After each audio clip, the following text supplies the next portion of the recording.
जैसे हाथों की छोटी बड़ी उंगलियों को एक जगह जोड़कर शक्ति बनाई जाती है, ऐसे तुम अपने समस्त रिश्तों को जोड़कर अपनी शक्ति बनाओ कि जिससे सफलता तुम्हारे कदमों में आकर खड़ी हो सके।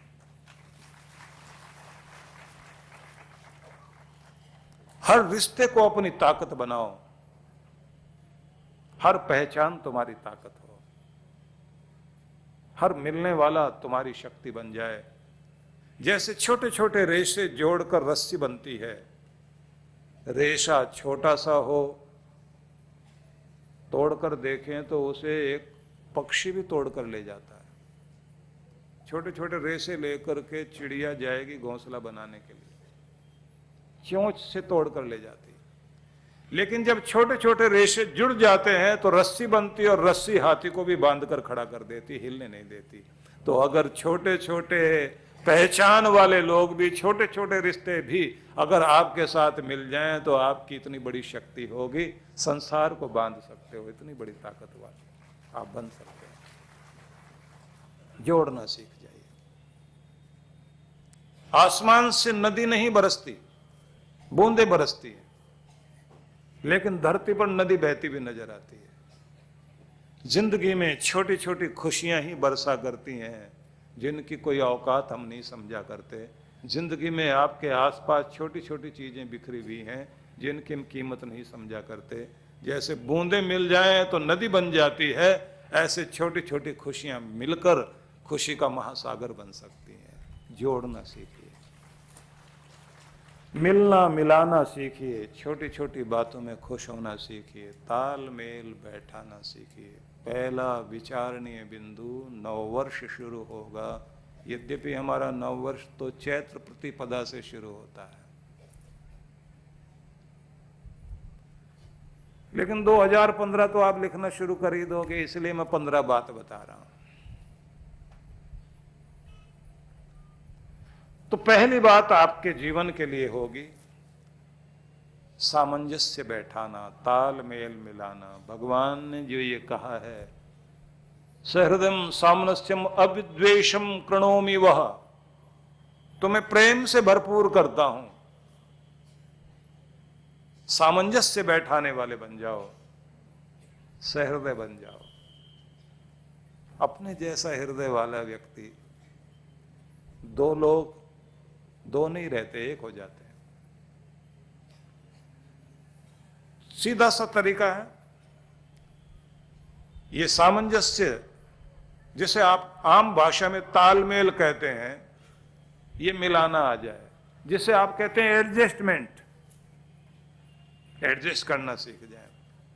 पति पत्नी में एडजस्टमेंट आ जाए तो घर सुखी हो जाए। दो पार्टनर ठीक से तालमेल बैठाना जान जाए, व्यापार में कहीं से कहीं बढ़ जाएं।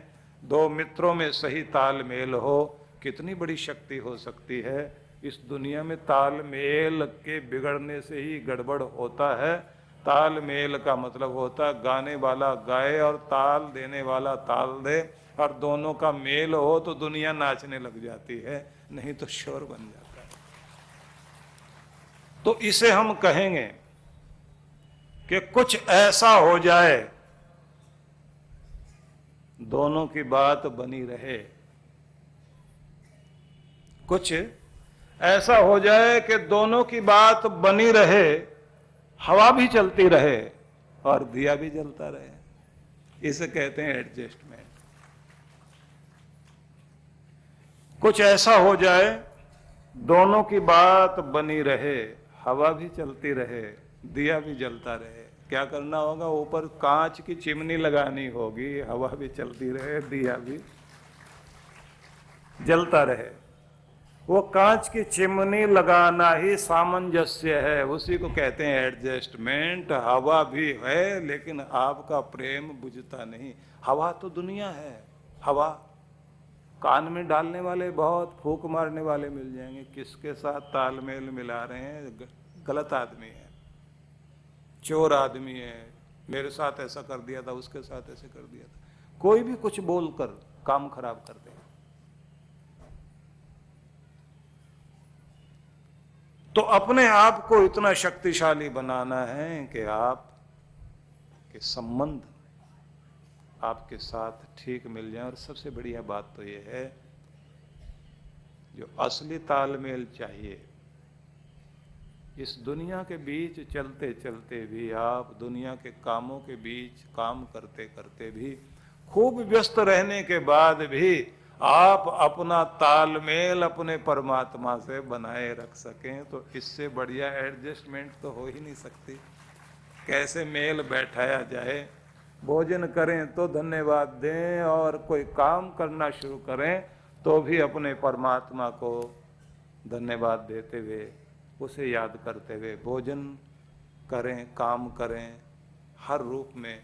और बल्कि मैं तो कहूँगा कि दुनिया में चलते फिरते, उठते बैठते, सोते जागते अपने प्रभु को स्मरण करते हुए, नाम जपते हुए चलते रहें, तो कैसे भी करके तालमेल बैठ गया जिसका रब से, तो कोई कमी जीवन में नहीं रहेगी। इसलिए सबसे पहली बात हमें ध्यान रखनी है, जैसे कांच की पारदर्शी निर्मलता से भरी हुई चिमनी दिए पर रख दी जाए, उसकी रोशनी भी फैलती है और हवा उसका कुछ नहीं बिगाड़ती। ऐसे संबंधों में आपस में निर्मलता की चिमनी रखना, पारदर्शी, तुम्हारी अंदर और बाहर की चीज ठीक साफ दिखाई दे, मतलब व्यवहार में सच्चे बनना, पारदर्शी बनना। जब कुछ छिपाने लग जाते हैं ना एक दूसरे से, तो कांच पे मैल आने लग जाती है, फिर रोशनी वैसी नहीं रहती, प्रेम वैसा नहीं रहता। तो इतना तो करना ही होगा कि आपस में निर्मल और पारदर्शी बने, हर बात ट्रांसपेरेंट हो, छिपाने वाली नहीं। जब आप एक दूसरे के साथ ठीक रहते हैं, हाँ, समस्या कब आती है? जब गलत फहमी आती है। तो रिश्तों में आई हुई गलत फहमियां जिंदगी खराब कर देती हैं। गलत फहमियों का परिणाम क्या होता है? सारे उदाहरण दुनिया भर में हैं, हजारों हैं, लेकिन मोटे मोटे उदाहरण तो आपको याद ही है कि कैकेयी की बुद्धि को बिगाड़ने के लिए मंथरा ने गलत फहमियां पैदा की, तो एक हरे भरे घर में अग्नि सुलग गई।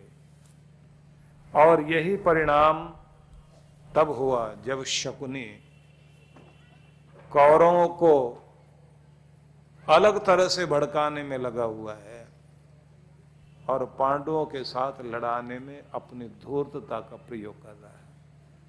तो कहीं भी शकुनी आ सकता है और कहीं भी मंथरा आ सकती है।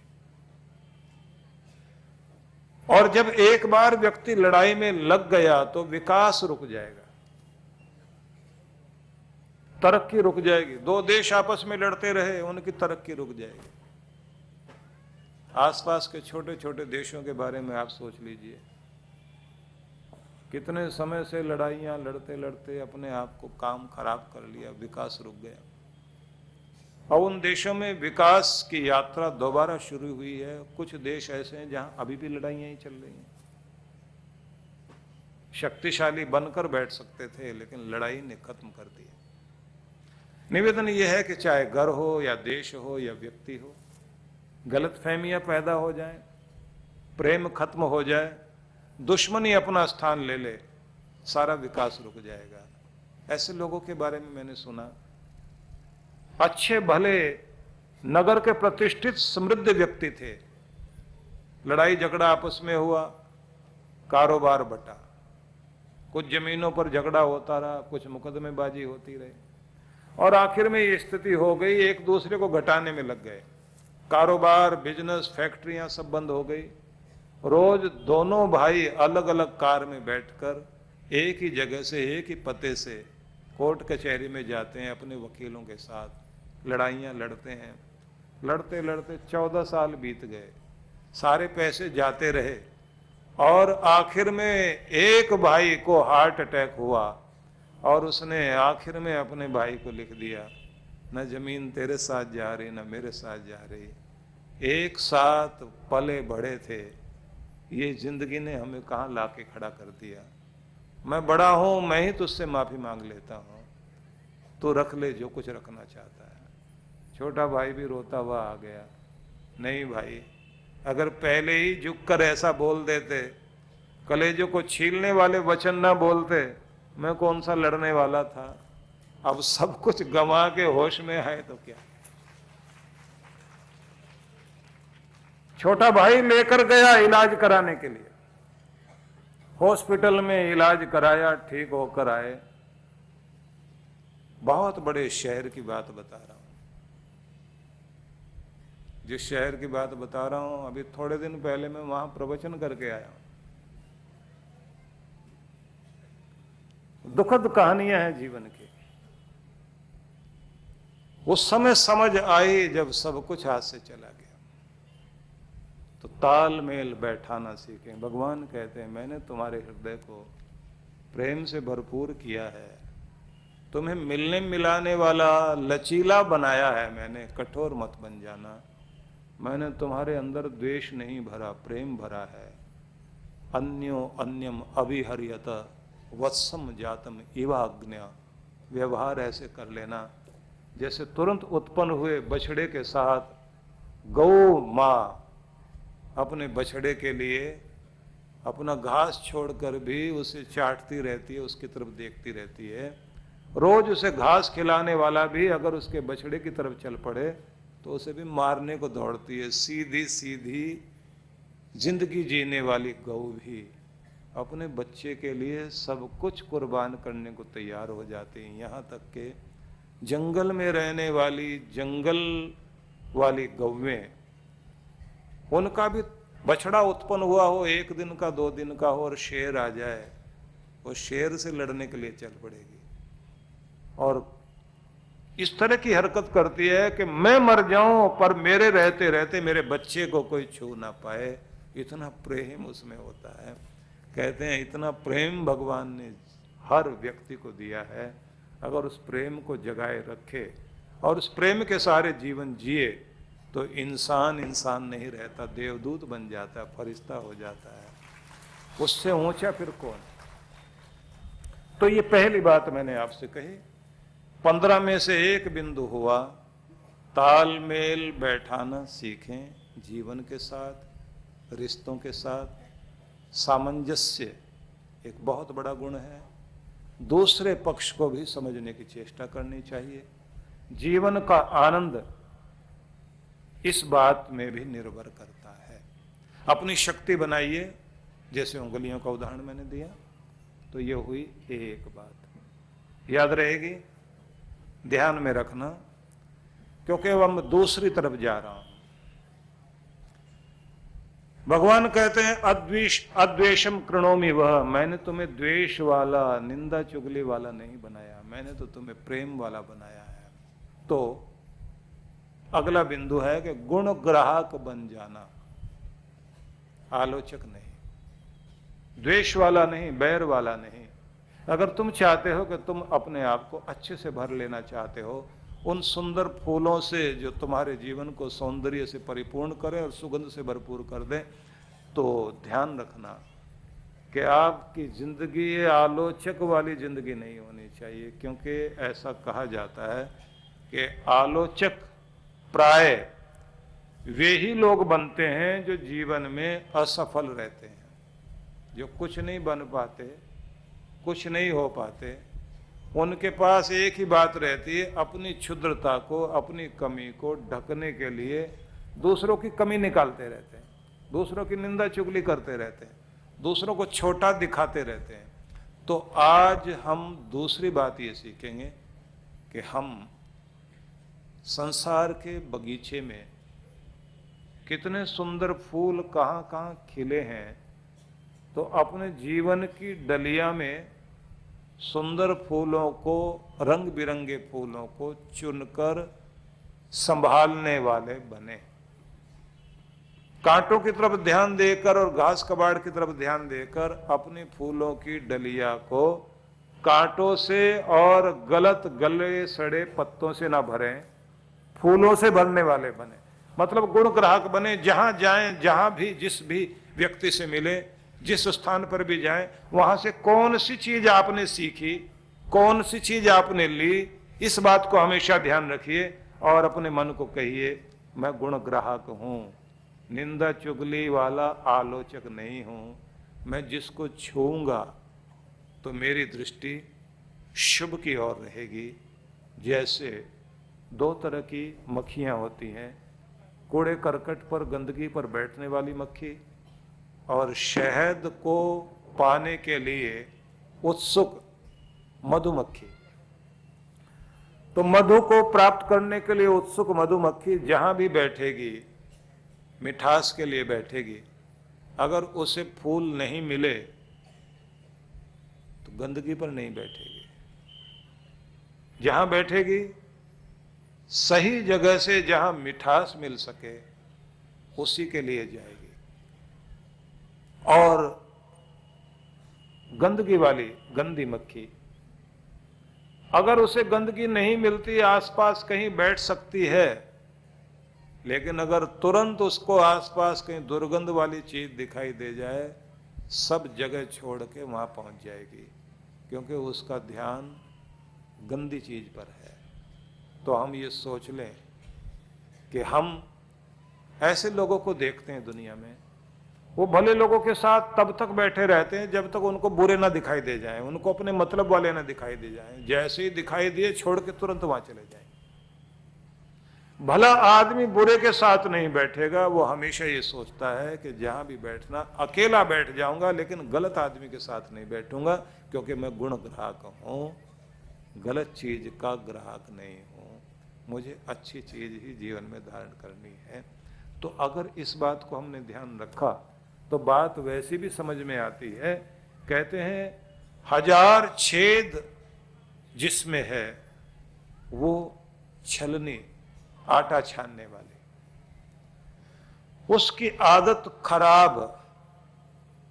कितने भी कीमती चीज उसे दी जाए, आटा दिया जाए, वो छान के कीमती आटे को तो नीचे गिरा देगी और जो कूड़ा करकट है उसी को संभाल के रख लेती है। तो हमें ऐसा नहीं बनना। कितना भी कीमती दिया जाए, कूड़ा करकट इकट्ठा कर लिया हर जगह। जहां गए उस आदमी में तो ये कमी थी, उसमें वो कमी थी, वहां गए उस जगह बगीचा तो बहुत अच्छा था, लेकिन एक तरफ तो फूल थे ही नहीं, घास ही घास था। कुछ भी बोलना शुरू कर देंगे, किसी के बारे में भी कुछ भी बोलना शुरू कर देंगे। तो इसका मतलब है हम छलनी वाले व्यक्ति हो गए। लेकिन आपने एक पुराने समय में यंत्र प्रयोग किया जाता था जिसे सूप बोलते हैं, जिससे जो है अभी भी कुछ लोग गेहूं साफ करने में प्रयोग करते हैं, गेहूं चावल साफ करने में, जिसे बोलते हैं सूप, छाछ भी बोलते हैं लोग। महाराष्ट्र में क्या बोलते हैं मुझे नहीं पता, लेकिन जो भी बोलते होंगे आप मेरी बात को समझ गए होंगे। तो उसका स्वभाव ऐसा कहा जाता है कि वो अच्छी चीज को संभाल के रखता है और कूड़े को उठा करके फेंक देता है। बस वैसा ही बनना है कि आपके पास कूड़ा है, फेंको। विश्व में अनाथ समस्या भयावह है। भारत में अनाथ लावारिस बच्चों की संख्या 4 करोड़ से अधिक है। बेबस, लाचार, भोले बचपन को आपके प्रेम और सहयोग की जरूरत है। हम सूरत, गुजरात और कानपुर, उत्तर प्रदेश में 2 अनाथालय चलाते हैं। अत्यंत गरीब 1000 बालक बालिकाओं के लिए फरीदाबाद, हरियाणा में ज्ञानोदय विद्यालय और झारखंड प्रदेश में नक्सली समस्या आतंकग्रस्त क्षेत्र में आदिवासी बालक बालिकाओं के लिए 2 स्कूल संचालित करते हैं। इस महान कार्य के लिए आपके आर्थिक सहयोग से इन बच्चों का भविष्य संवर सकता है।